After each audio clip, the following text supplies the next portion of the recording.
Bonsoir à toutes et à tous, ravi de vous retrouver sur 8 Mont Blanc pour le journal de la rédaction. Nous sommes le mercredi 26 septembre 2018, voici les titres.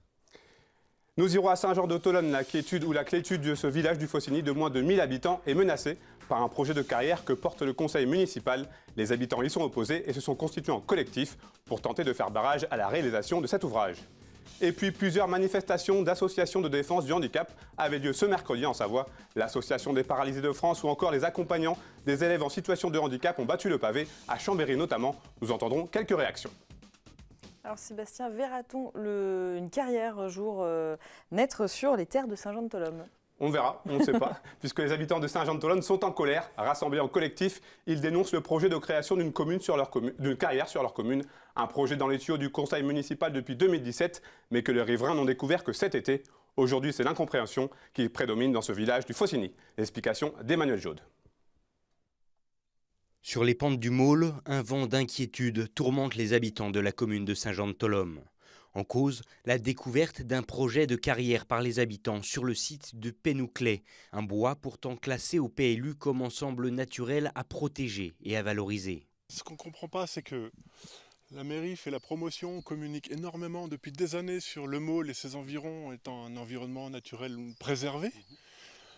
Ils ont même investi ces dernières années sur les sentiers de randonnée, les calèches, les chevaux, tout ça. Et d'un seul coup, il y a ce projet qui tombe sur la table et là, c'est l'incompréhension totale. Et nous, ce qu'on se dit, mais mince, le patrimoine naturel ici, il n'est pas à vendre, quoi. Joint par téléphone, la municipalité a préféré attendre avant de s'exprimer. Pourtant, un collectif s'est déjà monté, appuyé par une campagne sur les réseaux sociaux pour alerter les habitants ainsi que les communes voisines. Il y a une pétition internet qui aujourd'hui a environ 2500 ou 3000 signatures. Mais surtout, on a fait une pétition papier qu'on a fait circuler à Saint-Jean-de-Tholome et aux alentours. À l'heure où je vous parle, cette pétition a été signée des milliers de fois. Mais parmi toutes ces signatures, la pétition comporte quasiment 600 signatures d'électeurs de Saint-Jean-de-Tholome, sachant que la liste électorale comporte 706 électeurs. Il faut dire que dans les alentours, rares sont les maisons qui n'ont pas affiché ouvertement leur soutien aux anticarrières. Pourtant aujourd'hui, toujours aucune étude de faisabilité n'a été rendue. Et si le projet n'en est qu'à ses prémices, il y aura encore fort à faire pour que les habitants daignent accepter une carrière de granulats ou de marbre sur leur territoire. Et j'ajoute qu'un rassemblement organisé par le collectif Non au projet de carrière à Saint-Jean-de-Tholome aura lieu ce dimanche 30 septembre à midi sur le site du Pénouclet. Sébastien, les associations de défense de handicap étaient mobilisées ce mercredi. Oui, l'Association des paralysés de France était mobilisée pour une journée d'action nationale. Après une conférence de presse ce mercredi matin, dans les locaux de la délégation savoyarde, une cinquantaine de personnes s'est retrouvée dans le centre-ville de Chambéry pour une manifestation. Principale revendication de l'APF, la loi Élan, qui réduit de manière significative le nombre de nouveaux logements accessibles aux personnes handicapées. On écoute quelques réactions recueillies sur place. Aujourd'hui, nous sommes tous là réunis, tous les adhérents d'APF France Handicap en Savoie pour montrer un coup de gueule. Nous sommes vraiment complètement insatisfaits et en colère par rapport à la loi Élan et aux 20% d'accessibilité qui ont été votés la semaine dernière pour toutes les constructions neuves. Pour le bâti neuf, 20% de logements accessibles. En 2005, il était question de 100%. C'est une régression notoire et nous ne pouvons pas accepter. La vie en situation de handicap, elle est vraiment compliquée, ça c'est certain.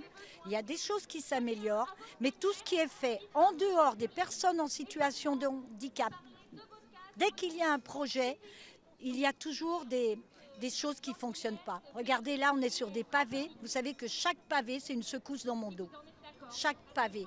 Si on nous avait demandé notre avis, on aurait pu proposer une autre solution.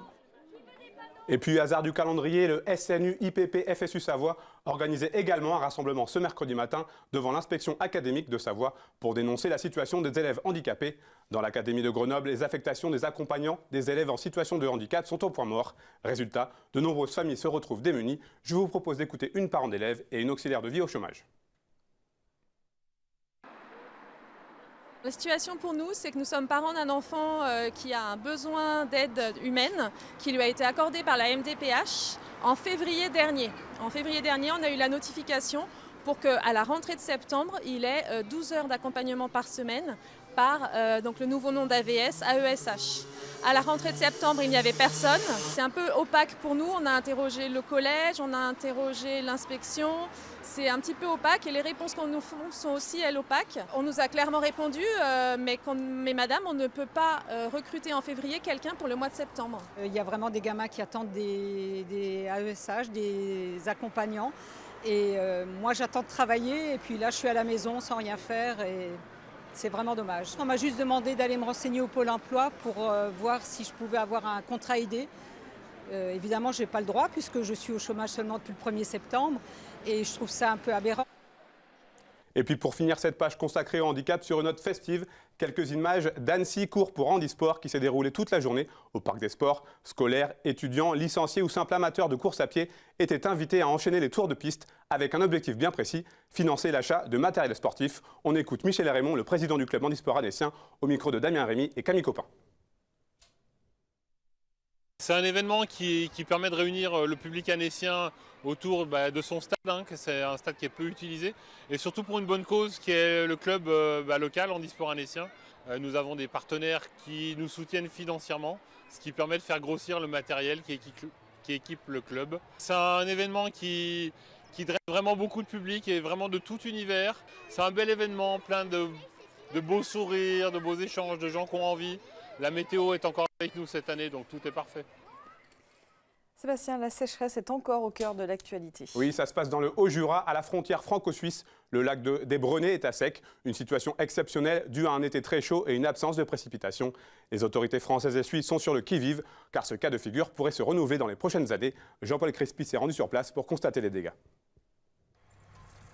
Un été caniculaire, une absence de précipitations depuis plusieurs semaines, une tendance naturelle à se vider de son eau, le lac des Brenets offre un véritable visage désertique en ce début d'automne. En amont, la végétation a déjà colonisé le lit du lac. Plus en aval, les bateaux reposent sur le limon. À cet endroit, la cote de -8 mètres laisse aucun doute sur le caractère exceptionnel de la situation. Pour la compagnie touristique des bateaux qui naviguent sur le lac, les annulations des voyages ont entraîné le chômage technique de ses employés. Depuis fin avril qu'il ne pleut plus, jusqu'à la source il y a environ 80 km, avec tous les affluents, ça fait beaucoup d'eau quand il pleut qui arrive. Maintenant, vu qu'il ne pleut plus, il n'y a plus d'apport d'eau. Le lac est passé 8 mètres au-dessous de son niveau normal, que ce dernier est à 750 mètres d'altitude. Et actuellement, le lac baisse 18 cm par jour. Ce qui nous empêche de naviguer, on n'a plus d'eau au port des Brenets, c'est comme vous le voyez. Et vous voyez au niveau où je suis, et ici au fin avril, on avait de l'eau jusqu'au-dessus de ma tête à cette hauteur-là. 5 km en aval, au plus loin des gorges, le niveau de l'eau baisse actuellement de 18 cm par jour. À cet endroit, la Cluse a formé une profonde cuvette et retient l'eau. Les bateaux de promenade ont ici trouvé un refuge salutaire. J'aimerais bien qu'à force, les autorités bougent, les politiques bougent, et on se rend compte que c'est un phénomène naturel, mais qui a des conséquences sur l'économie touristique. Je pense qu'on a les éléments maintenant pour essayer de parer à ces prochaines sécheresses. Et c'est des phénomènes qu'on n'aimerait pas retrouver ces prochaines années. Les 15 prochains jours devraient rester ensoleillés et le niveau de l'eau devrait encore baisser de 2 mètres. Véritable réserve d'eau de tout un bassin versant, le lac des Brenets est un marqueur visible et inquiétant du réchauffement climatique. Dans cette région du Haut-Jura, 6 villages sont actuellement alimentés en eau potable quotidiennement par des camions-citernes.